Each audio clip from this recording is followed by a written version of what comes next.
सभी निशा के यूं अचानक गायब होने पर हैरान थे कि वो कहाँ चली गई। राधा माँ को निशा के लिए बहुत बुरा लग रहा था कि बेचारी का दिल एक बार फिर टूट गया। वह वापस अपने कमरे में आ बैठी। तभी उनकी नज़र साइड टेबल पर एक और रखे पेपर पर गई। उन्होंने उसे उठाकर देखा तो वह निशा का लिखा लेटर था। राधा माँ ने उसे पढ़ना शुरू किया। माँ, मैं जा रही हूँ और कभी लौटकर यहाँ नहीं आऊँगी।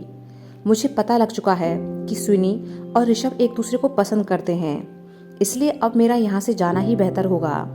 मुझे एहसास हो चुका है कि जिस तरह मेरे और आशीष के बीच आरजू आ गई थी, वैसे ही मैं आज ऋषभ और सुनी के बीच में दीवार बनकर खड़ी हो रही थी।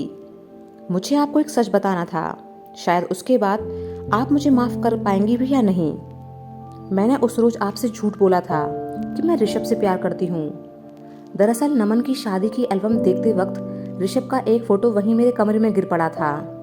बाद में जब मैंने उसे देखा तो उठाकर अपनी बुक में रख लिया कि मौली या तारा को दे दूंगी, पर मैं उसे लौटाना भूल गई। फिर आपको मेरी बुक में वह फोटो मिल गया जिसका आपने दूसरा मतलब निकाल लिया। ये देखकर मैंने आपके भोलेपन का फायदा उठाने का सोचा। दरअसल जब मैं बेंगलुरु गई थी तो मुझे पता चला कि आशीष आरजू को अपने साथ लेकर अपने माँ पापा के पास पुणे गया हुआ है और दोनों की शादी तय हो चुकी है। कुछ ही दिनों में उनकी शादी है। मैं भी वहां पहुंच गई ताकि आखिरी बार आशीष को समझाने की कोशिश कर सकूं। तब आशीष ने मुझे आरजू के सामने बेइज्जत किया और कहा कि वह और आरजू जल्दी ही शादी करने वाले हैं और मैं किसी के भी प्यार के लायक नहीं, और वो तो क्या, कोई भी लड़का मुझसे शादी नहीं करेगा।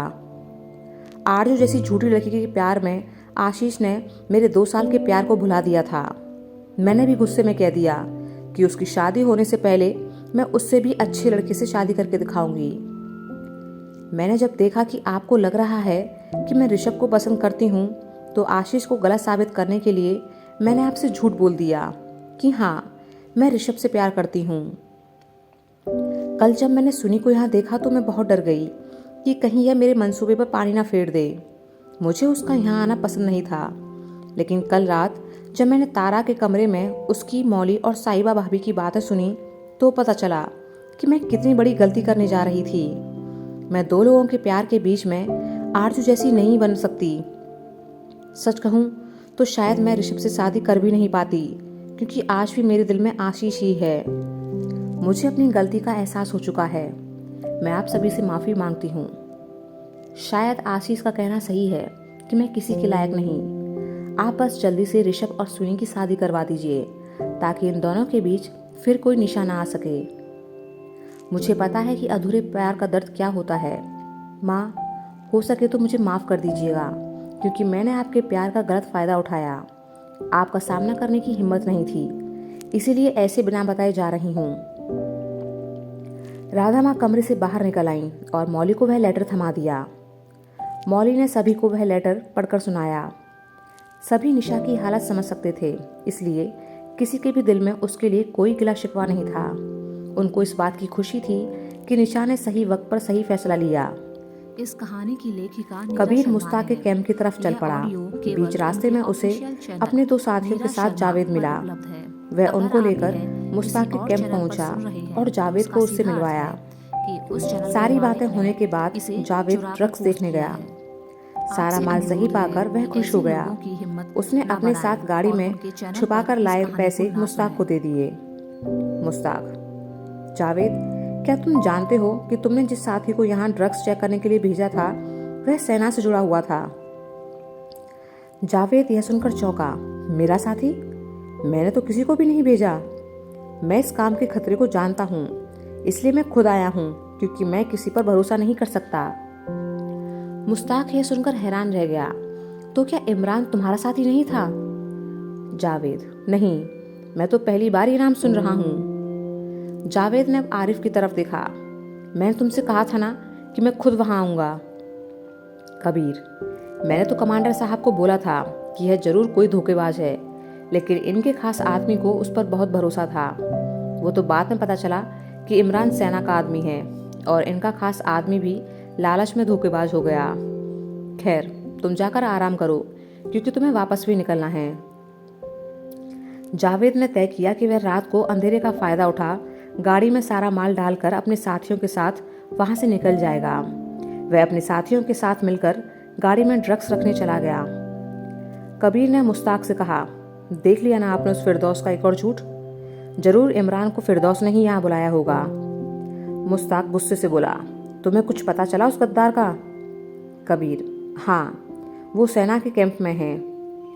मुश्ताक, मुझे मलाल है तो बस इस बात का कि फिरदौस जिंदा बच गया। कबीर, मैंने उसे मारने के लिए वहाँ कैंप की रेकी करने की कोशिश की, लेकिन वहाँ बहुत सख्त पैरा है। मुश्ताक, कोई बात नहीं, आखिर वह कब तक बचेगा हमसे। शाम को मेजर शौर्य अनवर बन मुश्ताक के पास आए और वहाँ पहुँच उसे बताने लगे कि फिरदौस सेना के साथ जा रहा है। मुश्ताक, जानता हूँ, ये खबर आरिफ मुझे दे चुका है। कुछ समय बाद जब मेजर शौर्य वहाँ से जाने लगे तो कबीर ने उन्हें रोका और मुश्ताक से कहा, यह आपका पुराना साथी है, लेकिन आज तक सेना वालों को इस पर शक नहीं हुआ। जावेद की गाड़ी को सेना की नज़र से सुरक्षित निकालने में यह हमारी मदद कर सकता है। जावेद और मुश्ताक दोनों को ही कबीर की यह बात पसंद आई। जावेद ने मेजर शौर्य से पूछा कि क्या वह यह काम कर सकता है।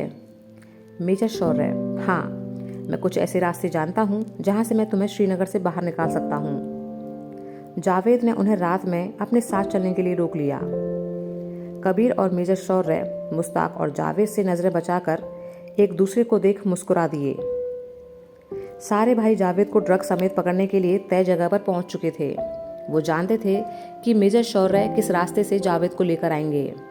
मुठभेड़ की आशंका से पहले ही वहां पर सादा कपड़ों में कुछ सोल्जर्स को तैनात कर दिया गया था। मंजीत को अकेले खड़ा देख ऋषभ उसके पास आ खड़ा हुआ। मंजीत, तुम लोग क्या खिचड़ी पका रहे हो? मंजीत, क्या मतलब? ऋषभ, मुझे पागल मत समझ। मैंने तुम लोगों को मिलकर बातें करते और खुश होते देखा है, लेकिन मुझे कुछ समझ नहीं आया। मेरे आते ही तुम चुप क्यों हो जाते थे? मंजीत, ऐसा तो कुछ भी नहीं है यार। ऋषभ, बताता क्यों नहीं कि माजरा क्या है? मंजीत ने मौका सही समझा और बोला, अरे बात तो मैं तुझे बता दूंगा, लेकिन ऐसा कुछ नहीं है जो तू समझ रहा है। अरे वो तेजस्विनी है ना, उसकी शादी तय हो गई है, तो उसी का फोन था, है ना खुशी की बात? यह खबर सुन जैसे ऋषभ के पैरों तले जमीन ही निकल गई। वह अविश्वास से मंजीत को देखने लगा। मंजीत, अब देख, उसकी शादी में जाना तो बनता है, क्योंकि दो रिश्ते हैं। एक तो हम उसे जानते हैं और दूसरा हमारी राशि की बेस्ट फ्रेंड जो ठहरी। ऋषभ खामोशा उसे खुश होते हुए देख रहा था। मंजीत, क्या हुआ? तेरी बोलती क्यों बंद हो गई? तू तो ऐसे रिएक्ट कर रहा है जैसे सुनी तेरी मोहब्बत हो और उसकी शादी कहीं और तय हो रही हो, जिससे तुझे इतना सदमा लगा है। अरे तू भला थोड़े ही उससे प्यार करता है। याद है, तू नहीं तो कहा था कि तू सुनी से प्यार नहीं करता? ऋषभ संभल कर बोला, वो सब तो ठीक है, लेकिन ऐसे अचानक? मंजीत, अचानक क्या है? सुनी ऋषिकेश राशि के घर गई है ना, वहीं पर उसकी चाची भी लड़के के साथ वहां आ गई थी, तो बस सब वहीं तय हो गया था। ऋषभ हैरान सा बोला, तो क्या सुनी ने शादी के लिए हाँ कह दिया? मंजीत, भाई क्यों हाँ नहीं कहेगी? उसकी उसके बॉयफ्रेंड से ही शादी हो रही है ना। सच में बहुत प्यार करती है उसे सुनी। लड़का भी एकदम फर्स्ट क्लास है। दोनों की जोड़ी सुपर हिट है। ऋषभ को उस लड़के की किस्मत पर जलन होने लगी। उसे कुछ समझ नहीं आ रहा था कि वह इस खबर पर कैसे रिएक्ट करे। सुनी को उसका प्यार मिल गया, इस बात से वो खुश हो, या सुनी हमेशा के लिए उससे दूर हो जाएगी, इस बात से उदास हो। खैर, वह भी तो निशा से शादी कर रहा है, तो सुनी भी किसी से शादी कर सकती है।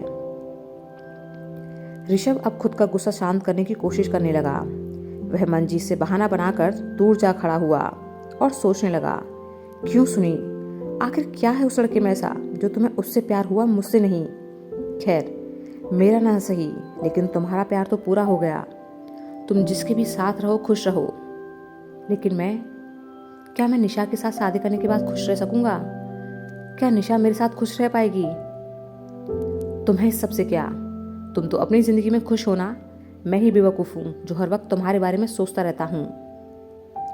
ऋषिकेश पहुंच सुनी ने ऋषभ को फ़ोन किया, लेकिन उसने गुस्से में यह सोचकर कॉल रिसीव नहीं की कि शायद सुनी उसे अपनी शादी की खुशखबरी देना चाहती है, जिसे वो बर्दाश्त नहीं कर पाएगा। अपने होने वाले पति के गुणगान करेगी पक्का ये।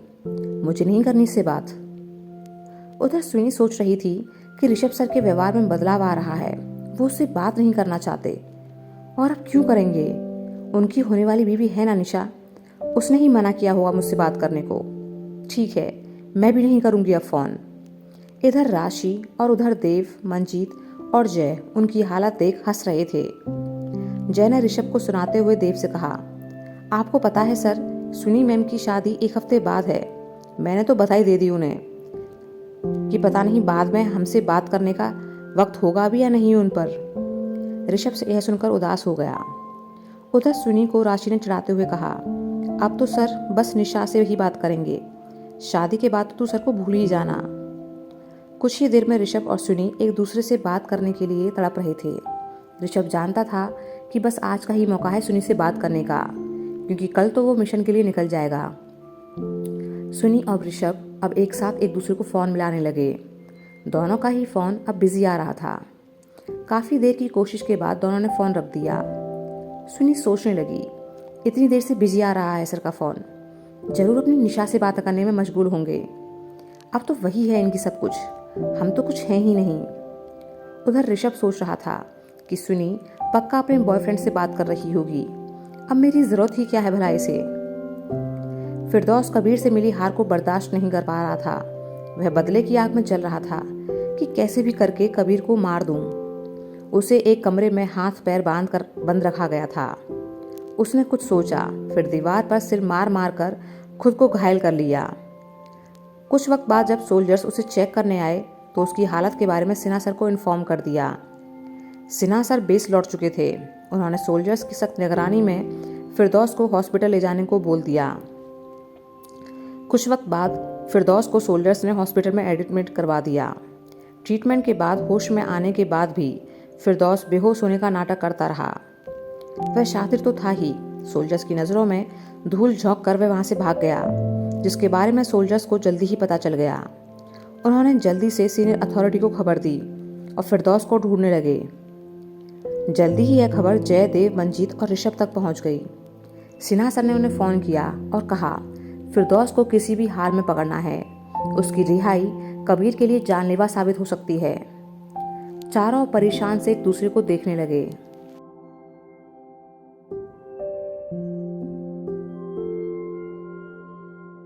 Bye.